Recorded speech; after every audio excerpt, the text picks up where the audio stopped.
आज हम अप्सरा साधना से संबंधित एक विशेष महत्वपूर्ण विषय पे बात करेंगे, जो कि है कि साधना सभी करते हैं तो सभी के सभी लोग सफल नहीं होते हैं।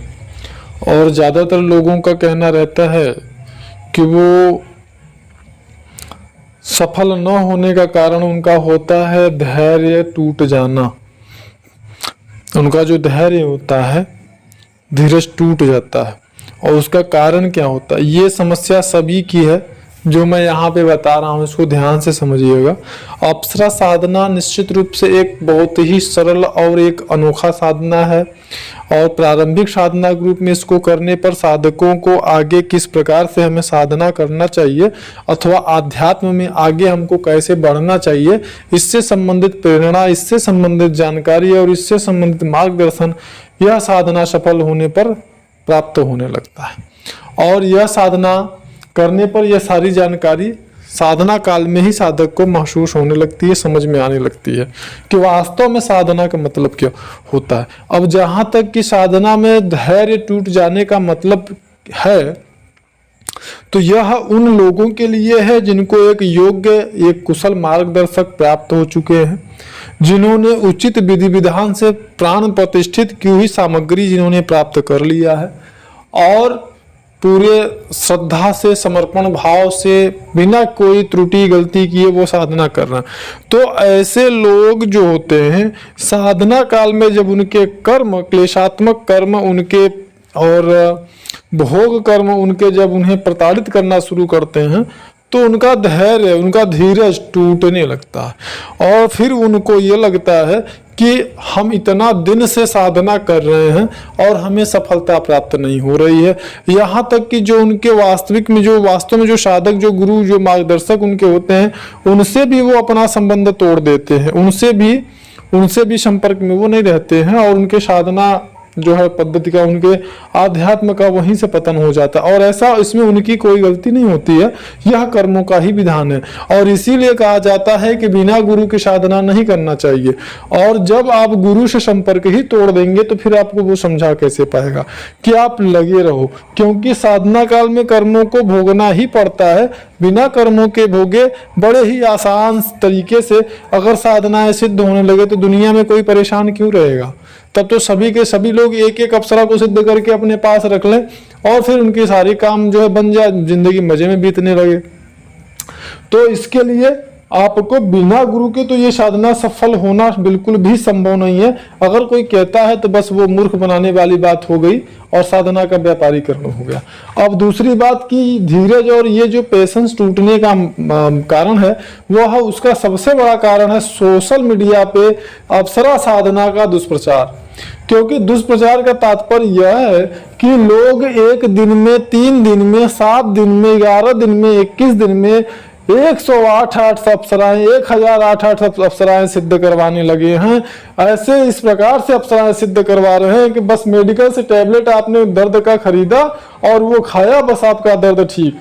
इसी प्रकार से बस आपने मंत्र, और यहाँ तक कि अपने मनगढ़ंत ऐसे मंत्रों को लोग ला करके रख दिए हैं सोशल प्लेटफॉर्म पर, सोशल मीडिया पर, जिन मंत्रों का शास्त्रगत प्रामाणिकता बिल्कुल कुछ है ही नहीं। उन मंत्रों को ला करके लोग जो है कि बांट रहे हैं साधकों में, और इस नाम पर कि इस मंत्र को सिद्ध करने से 16 अप्सराएं सिद्ध हो जाएंगी, 118 अप्सराएं सिद्ध हो जाएंगी। इस प्रकार की भ्रम जो है फैलाए जा रहे हैं केवल व्यापारीकरण के और अर्थ स्वार्थ के जो है उद्देश्य से। तो इस प्रकार से जो साधक, ये सब जानकारियां जिनके दिमाग में कचरे की तरह भरे रहती है, और वो साधक बहुत उसने साधना किया तो 21 दिन की साधना उसने कर ली, तो उसको ये समझ में आ जाता है मैंने तो बहुत ज्यादा समय तक साधना कर लिया, बहुत कोशिश किया, मान लीजिए फिर अगला अनुष्ठान उसने कर लिया, फिर 21 दिन का साधना कर लिया, और इस प्रकार से दूसरे अनुष्ठान के बाद तो फिर उनकी हिम्मत टूट ही जाती है। अगर कोई तीसरा भी अनुष्ठान कर लेता है 21 दिन का, तो बहुत बड़ा, मतलब कह सकते हैं कि वो बहुत बड़ा, मतलब कठोर दृढ़ संकल्प का साधक रहेगा, वही कर पाता है। और उसके बाद फिर उनकी साहस, उनका धैर्य जो है वो टूट जाता है, फिर गवाही नहीं देता कि मैं आगे साधना करूं या ना। तो इसका कारण होता है कि जो आपने कचरा भर रखा है सोशल मीडिया से, आपके दिमाग में जो कचरा भर गया है उसके वजह से आपके साधना का पतन हो जाता है और आपकी आध्यात्मिक यात्रा वहीं पर रुक जाती है। दूसरा कि आप जिस अगर कभी गलती से, पहली चीज तो तमाम जो है कि मैंने अपनी पिछली प्रीवियस वीडियोस में बताया हुआ है कि इस समय जो है किलो के भाव मार्गदर्शक का गुरु पड़े हुए हैं जो कि व्यापारी हैं, और कहीं गलती से अगर आपने वास्तव में किसी अच्छे गुरु को पकड़ भी लिया, मतलब उनके पास पहुंच भी गए, उनसे आपने संपर्क कर भी लिया, तो भी ऐसी स्थिति में जब आप जो है साधना में आपकी इच्छित रूप से आपको सफलता प्राप्त नहीं होती है तो उनसे आप संपर्क तोड़ के बैठ जाते हैं और इसी कारण आपका जो है धैर्य टूट जाता है और फिर आपके साधना का पतन हो जाता है। तो इस प्रकार की जो गलतियां हैं वो आप करेंगे तो कभी जीवन में साधना में सफल नहीं हो सकते हैं।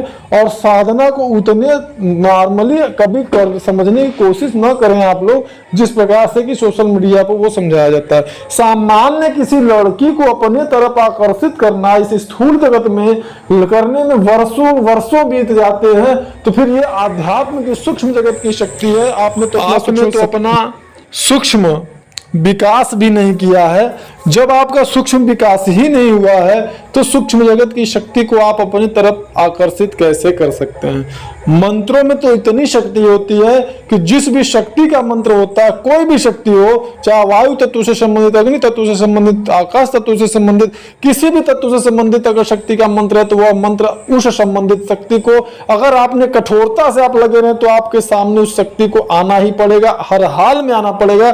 फिर ये तो प्रारंभिक साधक और सौम्य साधना, ये अप्सरा साधना है। जब आप एक अच्छे मार्गदर्शक के मार्गदर्शन में करेंगे और आध्यात्म को समझ करके, साधना को समझ करके, तो निश्चित सफलता प्राप्त होगी, इसमें कोई संदेह नहीं है। धन्यवाद।